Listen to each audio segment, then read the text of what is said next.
Welcome everyone to the first instalment of eMeet the Buyer, a new series of videos exclusive to SME Bidder, focused on helping small and medium-sized businesses understand how buyers think and learn what they need to do to win contracts with some of the largest buyers in the UK. These interviews are a great opportunity for public and private sector procurement teams to demonstrate their approaches to encouraging SME participation in tenders and talk about the innovative steps they're taking in this area. So I'm here with Mary Forrest-Hill, Head of Strategy Digital Future for Crown Commercial Services. I hope I've got that right, Mary. Yes, you have. Thanks, Lloyd. Great, thank you. I think CCS really stand out as one of the most forward-thinking buying organisations in this area, and your willingness to speak to us today really speaks volumes. So, Mary, thanks very much for taking the time to speak to us today. We really appreciate it, and we know this content is going to be well received by SME owners and the teams involved in the tender process. So, yeah, we're very grateful for your time today. It's my pleasure. We're very passionate about supporting our SME community. Great stuff. Okay, well, let's dive into some of the questions then. So firstly, can you explain a little bit more about Crown Commercial Services and what it's responsible for buying? Sure. Crown Commercial Services is one of the largest public sector buying organisations in the UK. We work with roughly 17,000 customer organisations in the public sector, and our services are provided by more than 5,000 suppliers. We create standard routes to market, consolidating spend for public sector customers, and we work with our customers, our suppliers, and the tech industry to develop propositions that enable value for money for the taxpayer. So it's about delivering great value deals, providing significant savings because many of us are UK taxpayers. It's about the use of our bulk buying power, so buying as a Crown entity, and buying once for government. We also get involved in shaping procurement policy, and a great example of that is the SME agenda that we're talking about today. And our focus is very much on the common goods and services that public sector need. Crown Commercial Service is part of the Cabinet Office, and part of our joint responsibility is around economic growth in the UK. And again, this is intrinsically linked to supporting and growing SME spend in the public sector. Brilliant. Okay, thanks for that. Sorry, Mary, no, go ahead. I was going to say, do you want to know a little bit about the kind of spend priorities, just to give a feel for the breadth of the organisation? Our 16-17 priorities are about growing, in particular, our wider public sector business to deliver savings of between 200 and 250 million across the wider public sector. And we're helping government departments save even more money with an overall target of 240 to 330 million. As I've said, we continue to lead on government's commercial policy. So there were 3 manifesto commitments that relate to this. One is around the government spend with SME, which is the focus of today's conversation. We've also been involved in the signing of strategic suppliers up to the prompt payment code, which is really important for cash flow, and supporting the delivery of apprenticeships in the UK. So it's about growing the capability within the UK for the future. CCS has got 4 pillars. There's a buildings pillar, corporate pillar, people pillar, which is all about professional services, and I sit in the 4th pillar, the tech pillar. Okay, brilliant. Mary, thanks very much for that overview. I can one word that I can definitely relate to is about value there, because we often get into conversations with the small businesses we talk to, and sometimes you have those difficult conversations where they say that everything's about price, but I think you probably disagree with that around value being the main objective over cheapest price. We certainly do, and I know that the customers and buyers that we work to are much more interested in the value for money. So it's about finding the right fit between the supplier's service offering and what the customer needs. Price is part of that, but it's not the only part. Absolutely. Okay, great.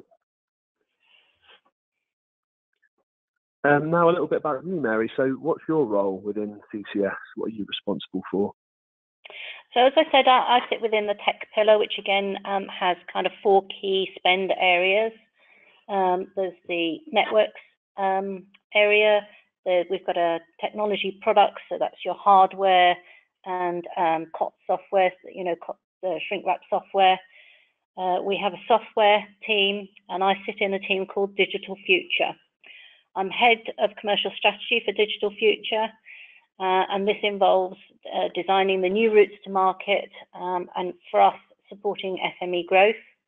We do this by gathering iterative user feedback that drives our discovery work, and we look for common pain points as well as what works for users, and users would be both customers and suppliers across technology and commercial disciplines. We work very collaboratively with other parts of government. For example, our colleagues in the Cabinet Office in Government Digital Service, obviously digital is part of the focus of my team. They work on standards in technology.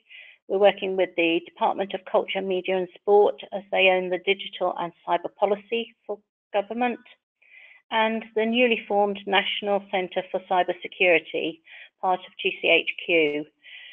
They're responsible for cyber technology best practice. We also work closely with industry fora, such as Tech UK and the Cloud Industry Forum, and on the customer side, tech professional body would be Soccertim. Well, so quite a range of responsibilities then, Mary, and some very interesting stuff that you guys are getting involved with. It is a very wide and diverse stakeholder group, and working collaboratively is kind of at the heart of it. Yeah, absolutely. That's something we see a lot in some of the tenders that we come across, is this focus on collaborative working as well. So it's interesting to hear you focusing on that too.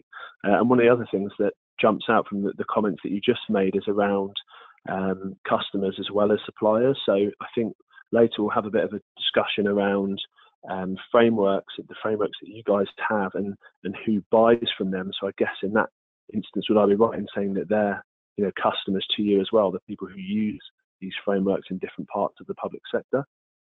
Yes, we call them customers and buyers, and as I said, that can be anything from the kind of technology professional through to the commercial professional disciplines within an organisation. Okay, that's great. Thanks for that. On to the next one.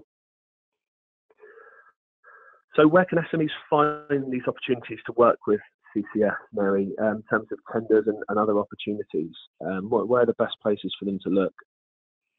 So I do understand if you're new to government, it can be difficult to navigate where to find opportunities. Best place to start looking for procurement opportunities would be our own Crown Commercial Service website, and we have a procurement pipeline which you can click on and is updated on a kind of daily basis. Many of the opportunities that are listed there are hot linked, so that if you click on one, it will take you through to another page with lots of more information about pre-market engagements, webinars, workshop events that you can get involved in if those opportunities are of interest. We will also have in the Digital Future a specific web page that looks at our strategy, which has links to things like surveys and the discovery that's ongoing, which shapes our procurements. And you can read about what we've learned so far. And many of the other pillars are following that sort of model. In tech, we're working hard to extend what we call the G-Cloud approach, which is opening up the market for other tech and non-tech requirements. So that means that we're looking at things like making it easy for our suppliers to apply for our procurements. We've got a click once to apply where you can register as a supplier, and that registration means that you can reuse that for many different procurements. And you have the ability to go in and check and refresh, update your details whenever you need. We're also making sure that in the design of procurements, we're looking at how we can lower barriers to entry onto frameworks and where it's appropriate to put the evaluation at the right time in the process.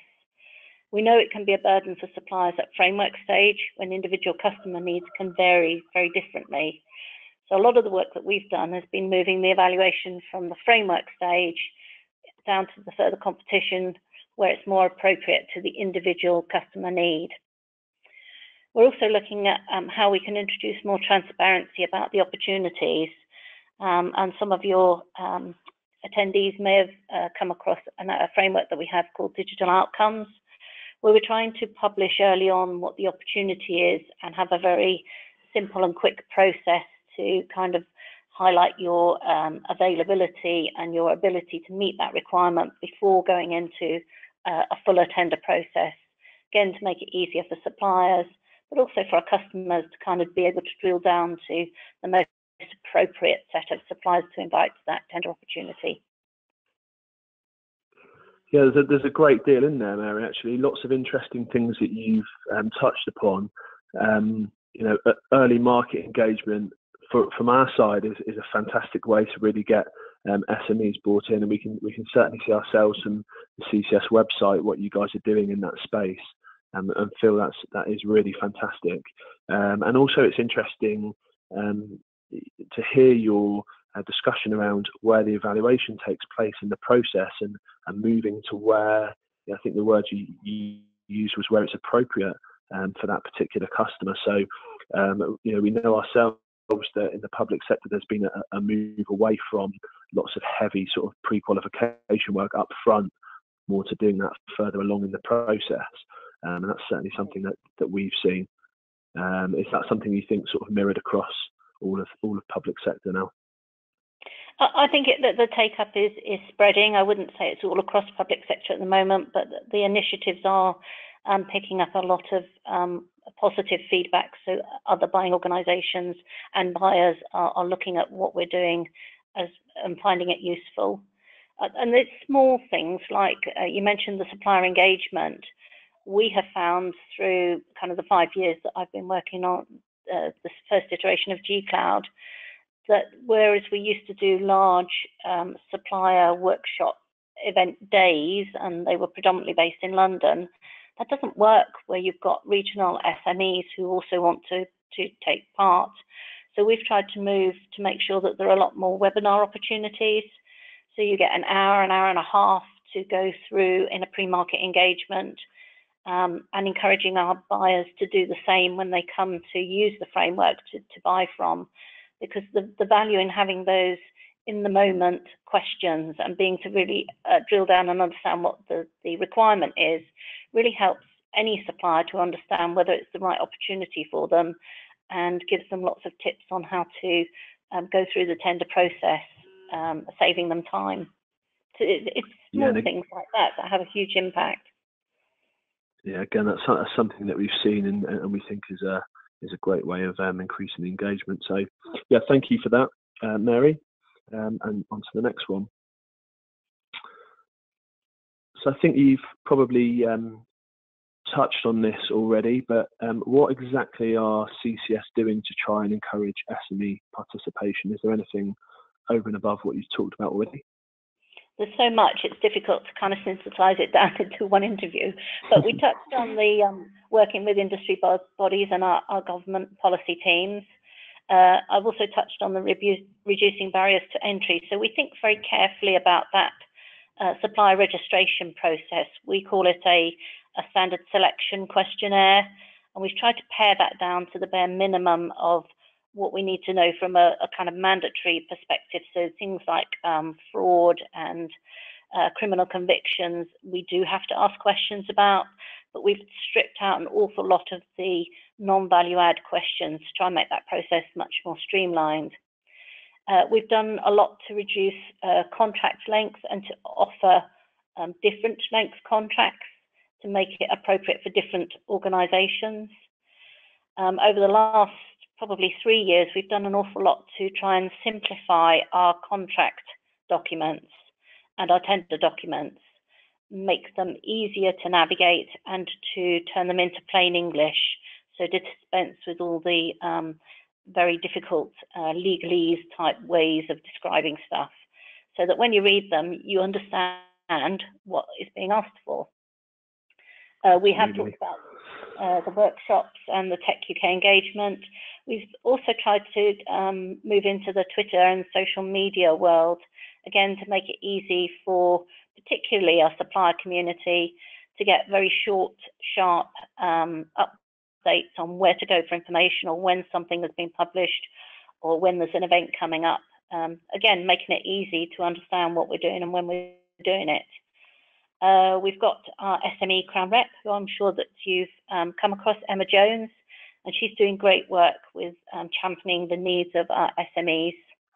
And there's lots of published guidance. I'll provide you some links after the call, which hopefully you'll be able to publish somewhere, that help with selling to government generally. Fantastic. Yeah, thank you for that, Mary. Some of that stuff we've come across, but it'd be great to share further to our viewers today and to our listeners. And yeah, Emma's somebody we've met in the past, and I think she's doing fantastic things in her role. So thank you for that. That's great. The next question is around how you expect SME participation and SMEs being encouraged to evolve in the future. What do you think's coming next, Mary, if that's not giving too much away in terms of what your plans are going forward?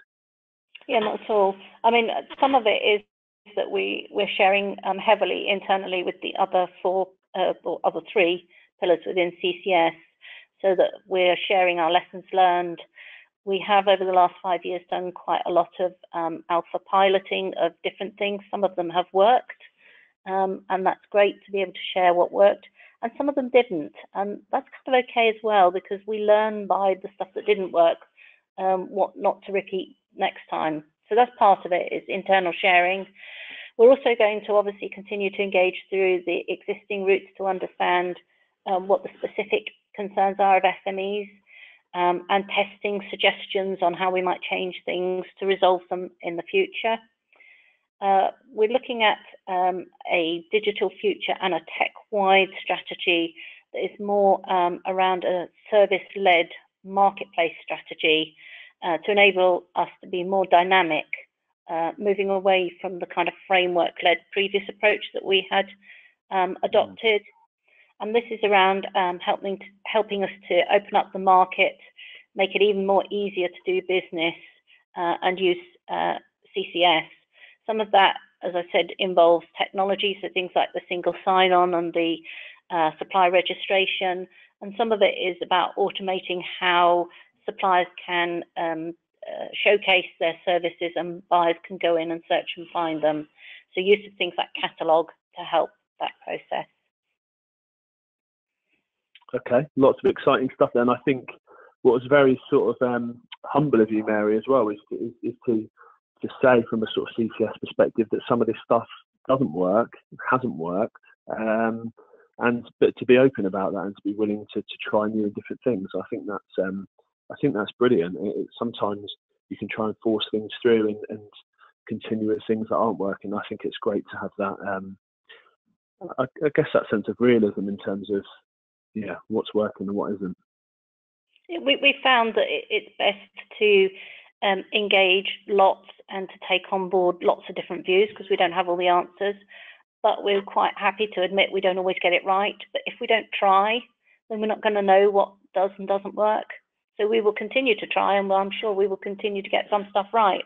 But the good thing is that there's more stuff that's right than there is that we don't repeat.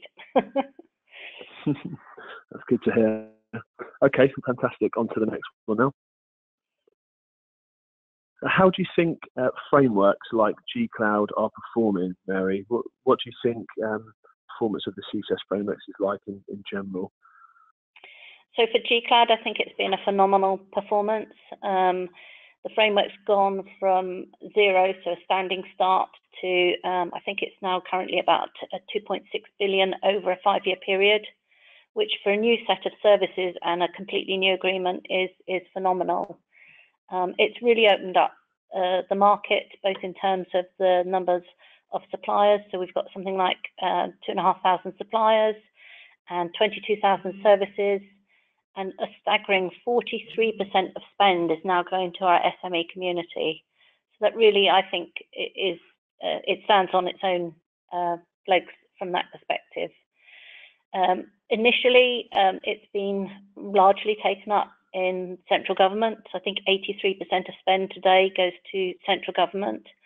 So what we want to do going forward is to make it much more accessible and able for wider public sector customers to use.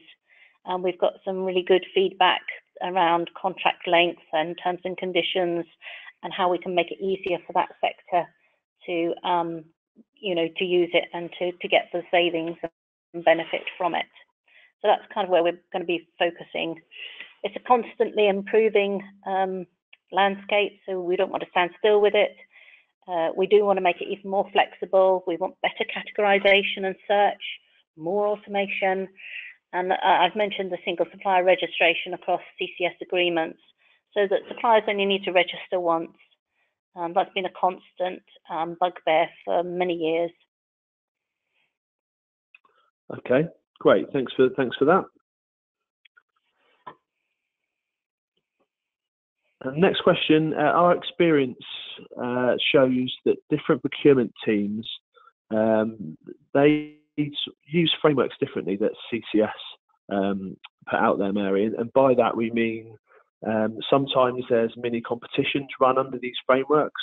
Sometimes we see direct engagement, direct purchases made under the framework. And other times it feels like, some of the small businesses that are on there are being asked to go through another full-blown tender process. And this isn't necessarily something which is just relevant to G-Cloud or necessarily relevant to G-Cloud at all, but more in general across frameworks that are out there. Why do you think that is? Why do you think there's different behaviours? So I think that just reflects the very nature of a framework agreement.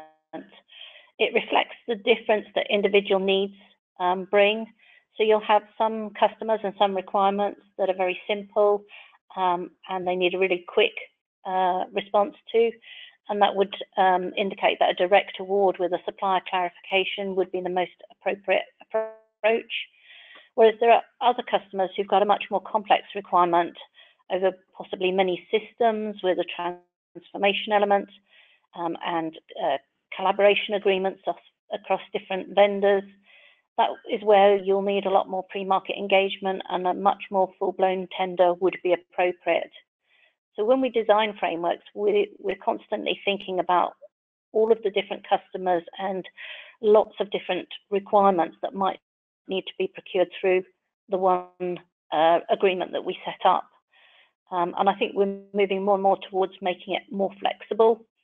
So helping our customers to be able to use the agreements for a wide variety of needs and types of buying process that they might need to go through depending on what their individual requirement is. Our strategy is all about increasing the flexibility for suppliers and buyers to engage at the most appropriate level for the needs that are in scope of that particular requirement. Yeah, and I think that sometimes for some of the smaller businesses, it's just trying to understand, why those processes happen sometimes. And this is something that we're trying to do, is to educate these companies in terms of why does this happen? Why is the buyer choosing that route, to try and ease any frustrations that they have, especially in terms of investing and going through these processes. So it's good to get your perspective on that one. So thanks very much for that.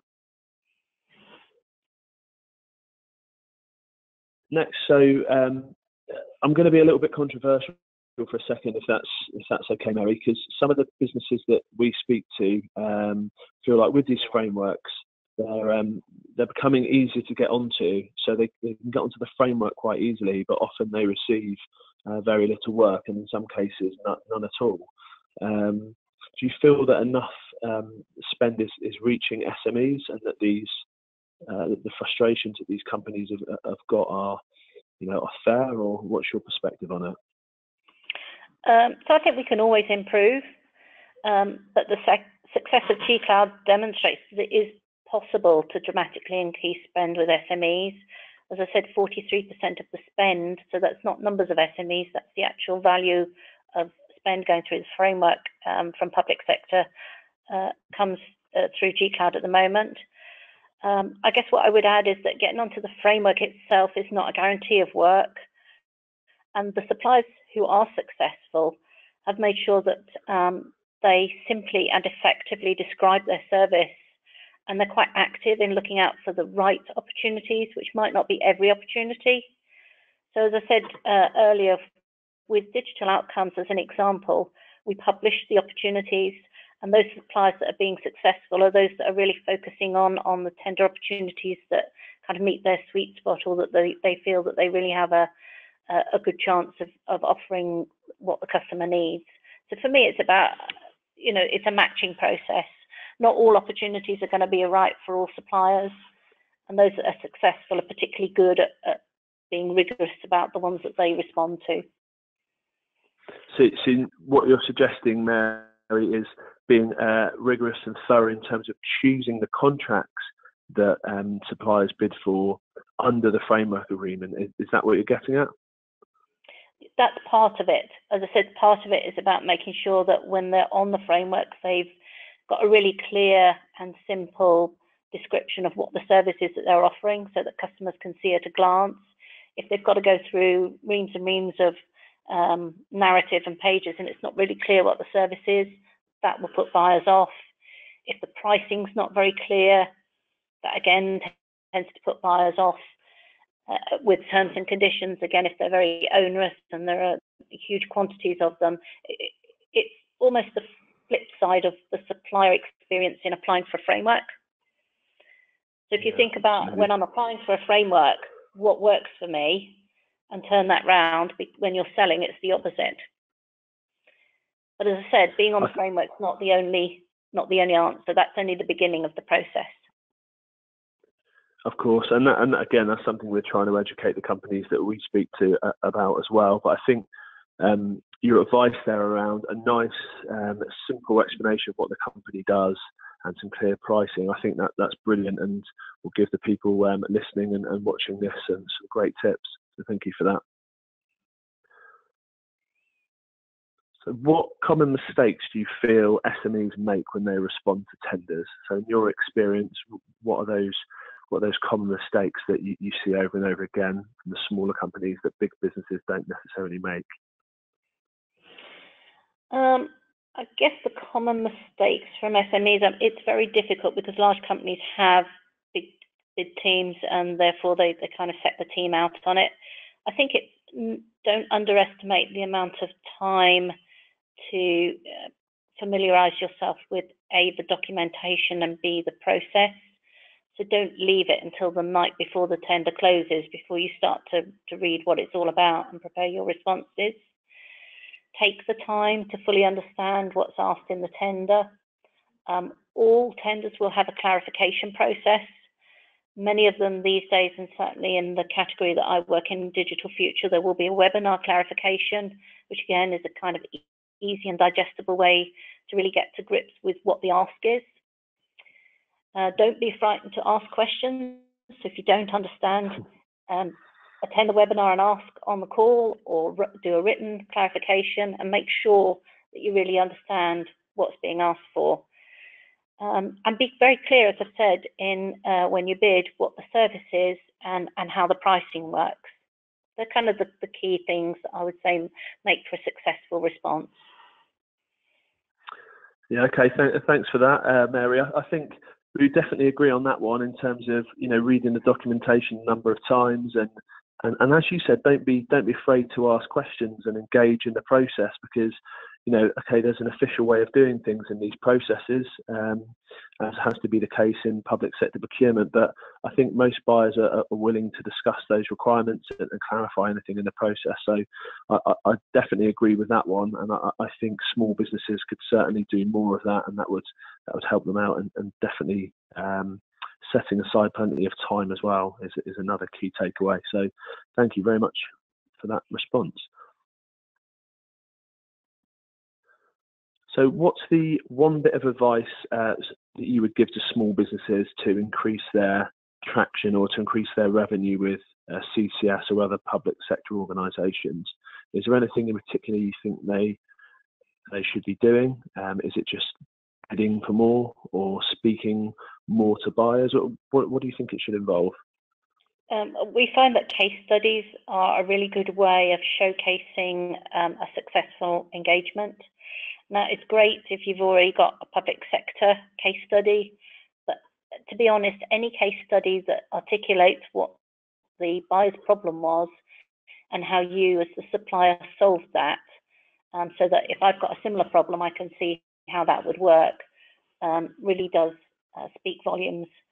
And we find that customers really do respond to that in trying to understand how they go about the buying process. They can see someone who's had a similar problem and how they've solved it. It's really powerful. Yeah, we definitely agree with that, and that's something that we find that smaller businesses do struggle with. They'll go away and do a fantastic job, and then they don't really write up that case study or talk about how they've added value for the client. And we encourage them to do that more and more. It just makes writing responses so much easier. So I'm glad you're on the same page on that one, Mary. So thank you very much for your one bit of advice there. And if it is a case study that's involved a CCS framework, then tell us, because we'll publish it. Yeah, fantastic. I think that's a good opportunity for people to get their name out there as well. Okay, thanks for that. So something we talk frequently to our clients about is building relationships with procurement and with buyers ahead of the process. I think there's probably some good human reasons why this makes sense, but often we hear we know we should be doing it, or we'd like to do it, but often we find it very difficult to get in front of procurement people or start engaging with them. So what would your bit of advice be to try and, for small businesses, to try and get some airtime with the relevant procurement person they need to speak to?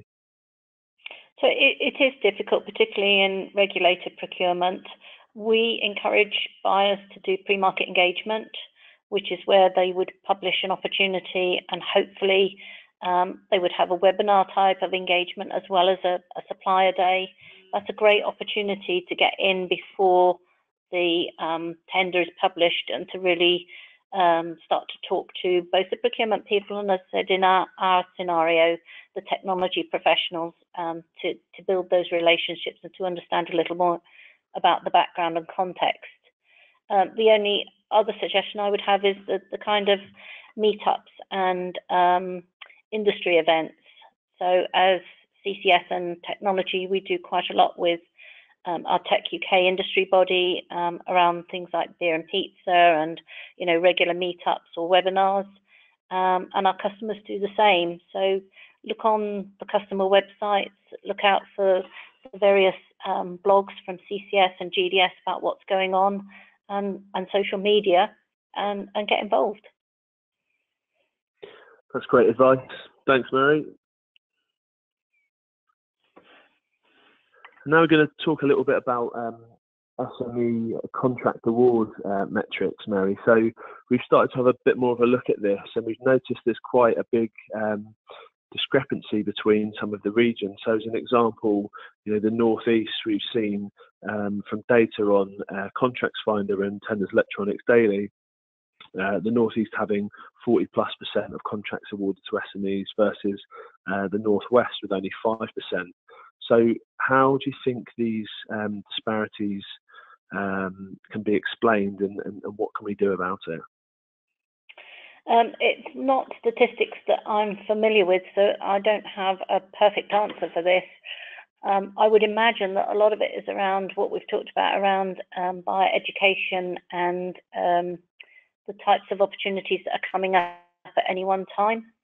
I'm sure that working with Emma, that we could put some more specific emphasis on talking to those areas, those regional areas that are perhaps not having so much success with SMEs, to see if we can understand the reasons behind that, and come up with ways of improving that. But I don't know the answer to that, I'll be quite honest.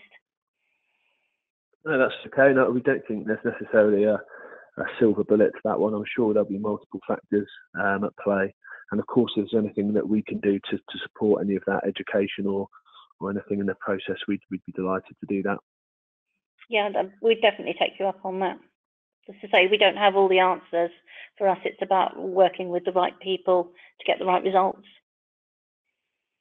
Okay, fantastic.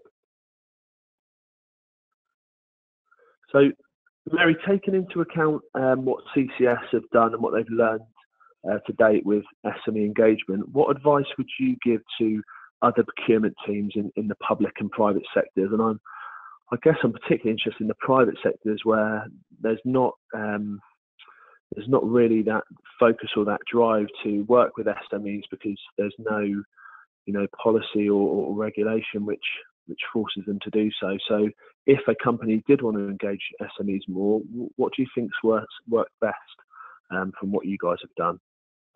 I guess there's kind of two things that I would suggest in that area. And for a large part of my life, I was in private sector, so I do understand the differences. A lot of it, I think, would come from pre-market engagement. So being very open at the beginning of your process and not having any preconceived ideas as to the result that you're going to get at the end. So talk to lots of suppliers and other customers about your problem, about what outcome you're trying to achieve, and what either the suppliers or other buyers have done in that space to inform how you would take it to market, rather than designing in an ivory tower and then just publishing it because you've got 6 suppliers that you think can do it. Be open-minded. And find out more about what the capability or the expertise is in that particular field. Yeah. And the second point, sorry. The second point, go ahead. Yeah, as we've mentioned before, is engage. So don't be afraid to try new ideas and listen to feedback. We have adopted a very agile approach. It has its pros and cons. But the pros are that we learn a lot about what other parties can bring to the problem to solve it, and that you get through the process quickly, but it allows you then to learn from that and to iterate and to continuously improve. So those are probably the 2 things that I would suggest. Yeah, and I think in our experience, we come across lots of tenders that manage to get out to people that we work with, where it kind of feels like the buyer doesn't necessarily understand the market as well as they should. And had they engaged with the market in advance, they would have probably realised that it wasn't the best way to go about procuring that service. So that's something I think from our own feedback this end that we would certainly like to see more of is more of that engagement and more of that sense check with the market to make sure the approach and the strategy work. So I'm definitely second those points. I think that goes back to something that we mentioned right at the beginning. There are some really innovative solutions out in the market, and until you ask the questions and kind of be curious, you can end up with some really surprising but great value for money solutions. And we talked about it's not just about the price, it's about getting the right supplier and the right service to meet your needs. So for me, that first step, that pre-market engagement and the design of your procurement is the most important. Absolutely, couldn't agree more. Okay, thanks, Mary. So finally, any final thoughts or any tips for any of the SMEs out there watching or listening to this? So final thoughts are get engaged. So by engaging in sessions like this, find out where the opportunities are, look for the links. Don't be frightened to ask questions or to work with government. There are lots and lots of opportunities where the skills and expertise that you have in your organisation could really help the UK public sector. We need you. Fantastic. I think that sums it up brilliantly, Mary. So thanks very much for taking the time to speak to us today. We really do appreciate you taking the time out, and we know the people watching and listening to this will appreciate it very much as well. So thank you, and yeah, all the best. Hope to speak to you soon. My pleasure. Thank you. Thanks.